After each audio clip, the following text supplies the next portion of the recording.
Hello everyone, मेरा नाम है शशांक सिंह और आज हम बात करने वाले हैं about 5 mistakes that beginners do या फिर 5 tips for beginners. So let's start the video. So tip number 1 is your training split. अगर आप बिगिनर हो और आप ब्रो स्प्लिट कर रहे हो, वही पुराना ब्रो स्प्लिट जिसमें हम हर वीक एक मसल ग्रुप को एक बार ट्रेन करते हैं, जैसे कि मंडे को चेस्ट, ट्यूसडे को बैक, उसके बाद एक दिन लेग, तो एक दिन में एक मसल ग्रुप ट्रेन करना, अगर आप ये कर रहे हो तो this is a very big mistake. You should be focusing more on upper lower split या फिर फुल बॉडी स्प्लिट। तो अगर आप बिगिनर हो और अगर मैं आपको एक स्प्लिट सजेस्ट करूं तो मैं सजेस्ट करूंगा आपको फुल बॉडी स्प्लिट, जिसमें आप वीक में 3 बार फुल बॉडी ट्रेन करते हो और आप वीक में 4 बार रेस्ट लेते हो। क्योंकि जब आप बिगिनर होते हो, स्पेशली अगर आपका पहला वीक या पहला दिन है जिम में, तो ऑब्वियसली ट्रेनिंग के बाद आप थोड़े से सोर हो गए तो आपको रेस्ट की ज़रूरत पड़ती है, रिकवरी की ज़रूरत पड़ती है।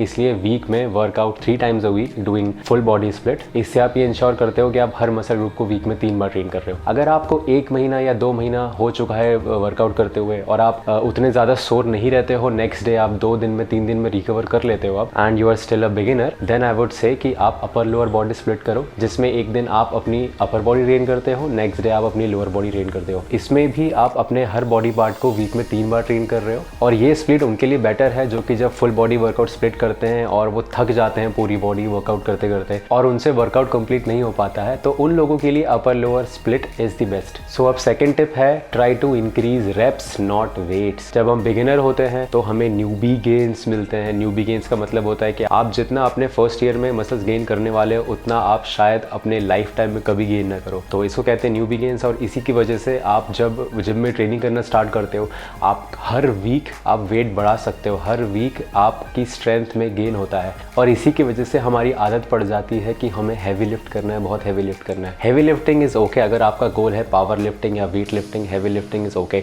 बट अगर आपका प्योर गोल है टू लुक बेटर, आपको अपनी टी शर्ट शर्ट्स में अच्छा दिखना है, देन आई वोंट से कि आपको वेट बढ़ाने पे उतना ज़्यादा ध्यान देना चाहिए। जब आप 15 to 20 रैप रेंज में ट्रेन करते हो तो आपको पता चलता है कि आपकी कौन कौन सी मसल वर्क कर रही है। फॉर एग्जांपल, अगर आप बारबल बेंच प्रेस करते हो और आप थोड़े से गलत फॉर्म से कर रहे हो, गलत फॉर्म में करने की वजह से आपके शोल्डर पे टेंशन ज़्यादा आ रहा है, तो जब आप 15-20 रेप्स करोगे ना, तो आपके शोल्डर पे बर्न आने लगेगा और आपको समझ में आ जाएगा कि okay, I am doing this exercise wrong. ये मुझे चेस्ट में फील होना चाहिए बट ये मुझे शोल्डर में हो रहा है। ऑन दी अदर हैंड, अगर आप इतना हैवी वेट चूज करते हो कि आप 6 to 8 रेप्स ही कर पाते हो, तो आपको ज़्यादा बर्न फील नहीं होगा, तो आपको पता ही नहीं चल पाएगा कि क्या ये मेरे शोल्डर्स पे आ रहा है या फिर चेस्ट पे आ रहा है। और आप गलत फॉर्म को प्रैक्टिस करते जाओगे और वो आपकी आदत बन जाएगी। इसीलिए try to stick with 15 to 20 reps. जब आप इजीली किसी पर्टिकुलर वेट से 15 से 20 रेप्स करने लगोगे, then try to increase weight. So beginners gym में मुझसे बहुत सारे क्वेश्चन पूछते हैं, मुझे इंस्टाग्राम पे बहुत सारे क्वेश्चंस पूछते हैं कि what is the best time to train. तो अगर आप बिगिनर हो तो you should be training in the evening. हमें इवनिंग में क्यों बोल रहा हूँ, क्योंकि हमारी मेंटालिटी होती है कि you should be training in the morning. आप सुबह उठ के 4 बजे उठ के वर्कआउट करो, आप ज़्यादा गेन करोगे। ऐसा नहीं होता है, क्योंकि एज अ बिगिनर हमको ट्रेनिंग एक्सपीरियंस नहीं होता है। इसीलिए वर्कआउट के पहले जब हम वार्म अप करते हैं तो हमको पता नहीं चल पाता कि क्या हमारे जॉइंट्स सच में वार्म कम्प्लीटली हो पाए हैं या नहीं। इसलिए जब आप मॉर्निंग में वर्कआउट करते हो, स्पेशली विंटर सीजन में, तो आपको वार्म अप की ज़्यादा ज़रूरत पड़ती है। बट जब आप इवनिंग में वर्कआउट करते हो, क्योंकि आपको काफ़ी टाइम हो चुका होता है चलते हुए या घूमते हुए या बॉडी को मूव करते हुए पूरे दिन, इसलिए आपके जॉइंट्स वार्म्ड अप रहते हैं, तो आपको ज़्यादा वार्म अप की ज़रूरत नहीं पड़ती। तो अगर आप कम वार्म अप भी करते हो एज अ बिगिनर, जो कि हम वार्म अप बिल्कुल ध्यान नहीं देते, सो अगर आप कम वार्म अप भी करते हो, फिर भी आपका रिस्क ऑफ इंजरी काफ़ी कम होती है, क्योंकि आपकी बॉडी ऑलरेडी वार्म्ड होती है।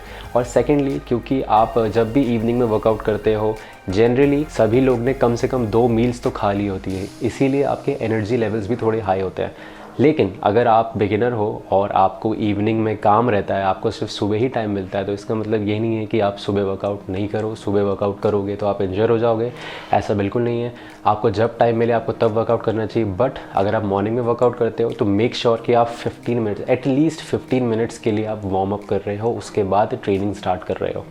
और अगर आप मॉर्निंग में वर्कआउट करते हो तो रात में थोड़ी सी हेवी मील लेके सो, या फिर ऐसी मील खा के सो जिसमें थोड़े से कार्बोहाइड्रेट ज़्यादा हो, ताकि आपको सुबह ट्रेनिंग करने में ज़्यादा प्रॉब्लम ना हो। जो आपका रात का खाना हो वो आपकी सुबह की ट्रेनिंग को फ्यूल करे। सबसे ज़्यादा इंपॉर्टेंट टिप, ओके, तो वो है आपका mindset. Always have a learning mindset. हम जब बिगिनर होते हैं, क्योंकि मुझे याद है कि जब मैं बिगिनर था तो मैं दूसरे लोग को ट्रेन करते हुए देखता था, मैं सीखता था, थोड़ा बहुत सीखता था, but after like 3 to 4 months of learning things मुझे लगता था कि मुझे सब कुछ पता है। कि मैं दूसरे लोग से सीखना मैंने कम्प्लीटली बंद कर दिया था और मैं खुद से मेरे को जो अच्छा लगता था वो करता था।